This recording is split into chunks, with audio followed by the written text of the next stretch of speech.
name's Maria, and I'm a creative reuse refashion designer, and I'm here to talk to you about the Zen of zero waste circular fashion.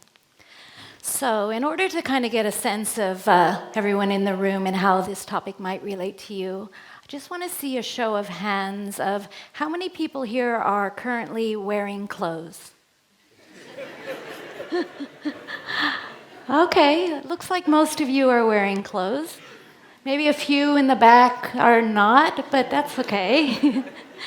And how many of you know other people who wear clothes pretty much all the time?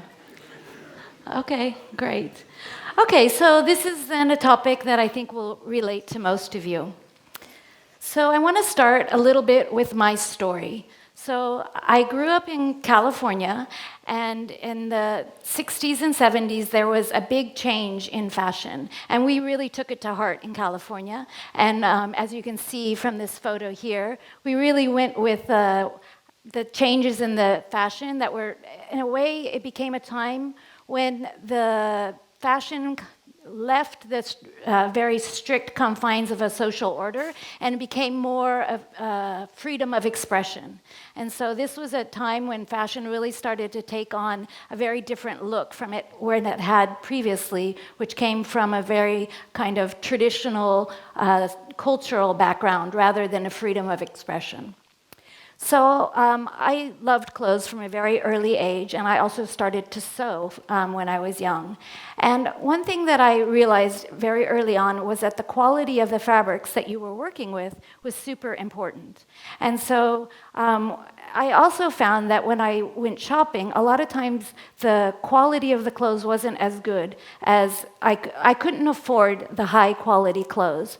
And that's when I discovered shopping in used clothing stores. And this was a place where I could get clothes that were much better quality, but a very cheap price. So I started shopping almost exclusively in used clothing stores because I could get much better quality.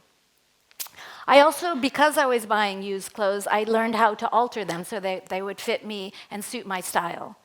And then in 2005, I moved to New York City. And in New York, I was starting a new life, and I left my sewing machine in California, and I really missed it. And so a friend introduced me to this place called the Church of Craft. And in the Church of Craft, we would meet every week on a Sunday, and people would make things together. Some people would crochet, so I would use the sewing machines, and it was a really nice place to come together and make things together.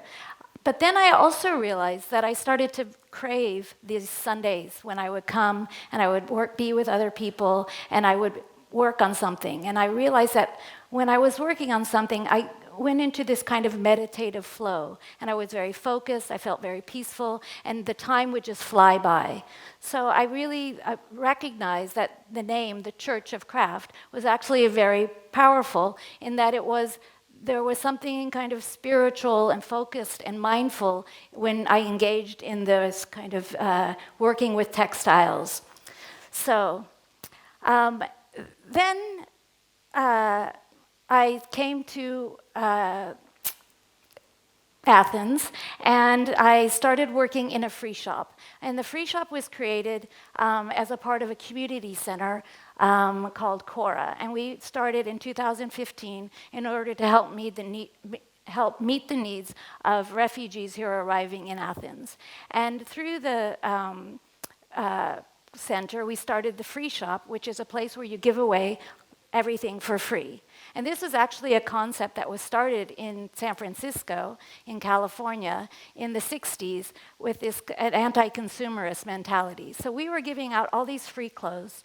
And when you are working in a free shop and giving things out for free, there are some things that you notice. First of all, the sheer amount of unused clothing that are available now, because I would go to the warehouse on the outskirts of Athens to help collect some of the clothes that have been donated to distribute to various parts of Greece to help with the crisis, and it was just amazing. We had a huge Olympic stadium. The basketball Olympic stadium was filled with donations of clothes. So the vast amount of clothes that are on the planet right now. This was just a small piece of them, but it became very physical and very present.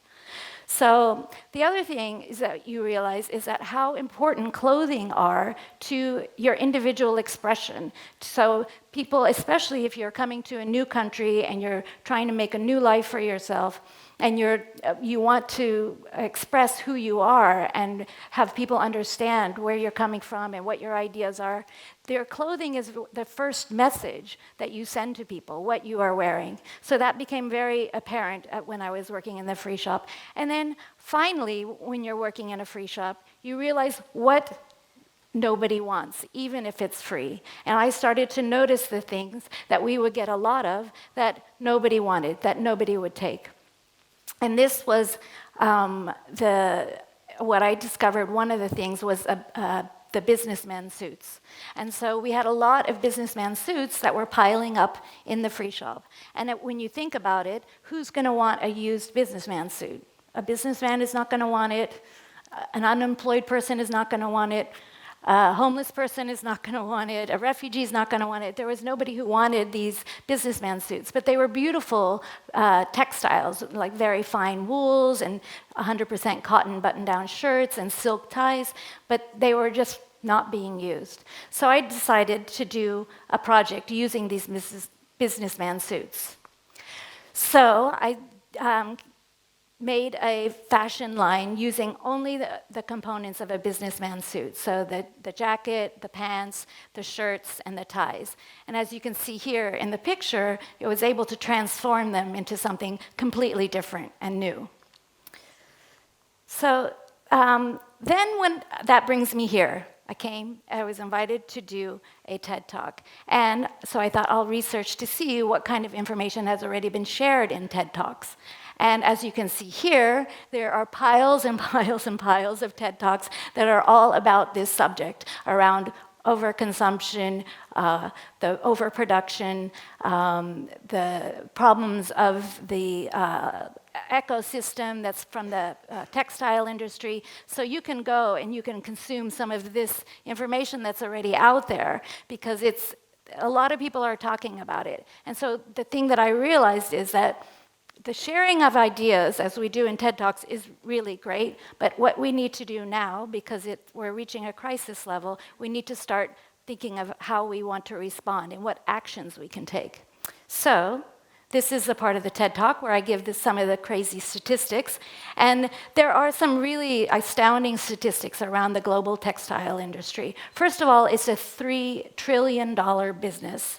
There's between 20 million to 60 million people who are employed in the textile industry. And it's one of the largest polluters on the planet. And in fact, it's 20% of all industrial water waste is from the textile industry. The other thing is that we create 80 billion tons of clothes every year. So there's a huge amount of new clothes being produced every year. And also, 90% of the textiles that go into the landfill are recyclable and can be reused. So, and others, there's so many crazy statistics. So this is the last one. Another one is that 30% of clothes are never even sold. So there is a huge amount of clothing that's on the planet currently. And I believe we don't need to make any more. We have more than enough. We just need to think about how to use it again creatively. So I just wanted to give a little bit of a background as to why we have so much stuff on the planet right now. And it really has a lot to do with how the economy functions. And the economy basically functions on consumption. So the people who are interested in kind of making a lot of money need to find ways for us to consume more. And so there are certain strategies that have been used, and one of them is this perceived obsolescence, which is how the fashion industry works. Basically what it is that if you haven't noticed, there's changes in fashion all the time, where we go from the skinny legs to the wide legs, to the skinny heels to the wide heels, to the rounded toe on the shoe, to the square toe on the shoe. There's the hot pant shorts, the little shrugs. There's this constant changing of fashion, and that it makes it seem like you always need to buy something new in order to be fashionable. And so this always creates a need for more consumption, as well as coupled with the advertising industry, in which the advertising makes us feel that we can achieve a desired life or have it we need to look a certain way in order to achieve kind of fulfillment in our society. So these things coupled together make it really, the fashion industry work very well if you're trying to make money off of it. And so the other thing is planned obsolescence, which is when things are made in such bad quality that they quickly break down and you need to buy another one. So we see this in clothing now with the fast fashion industry, but you also see it in electronics and all kinds of other products that we buy. So this is why we have so much stuff. And so what I really want to encourage you is to think about how we can stop consuming so much stuff and falling into this pattern of buying more stuff, and rather think about what we can do with what we already have. So this brings me to the core topic, which is the Zen of craft. And this is what I want to kind of propose to you, is that to start thinking about how you can take what you already have and make it into something new.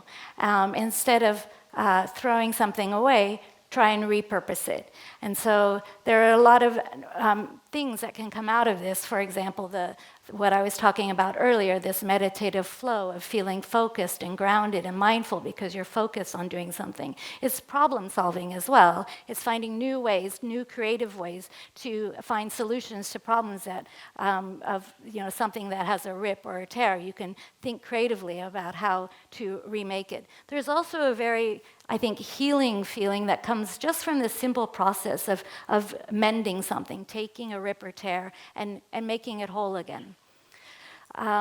So these are a lot of things that will come to you if you start working with the textiles and thinking of new ways that you can kind of recreate them.